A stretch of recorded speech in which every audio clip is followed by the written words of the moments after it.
एक गाव आम्ही विठोबाचे नाम, एक गाव आम्ही विठोबाचे नाम, आणि कांचे काम नाही आता. मोडून या वाटा सूक्ष्म दुस्तर, केला राज्यभार चालेसा. लावणी मृदंग श्रुती टाळ घोष, शिव ब्रह्मरस आवडीने. मोडून या वाटा सूक्ष्म दुस्तर, केला राज्यभार चालेसा. तुका म्हणे महापातकी पतित, होती जीवनमुक्त हेळा मात्रे.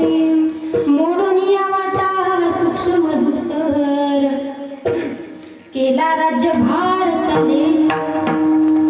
शांताकारं भुजगशयनं पद्मनाभं सुरेशं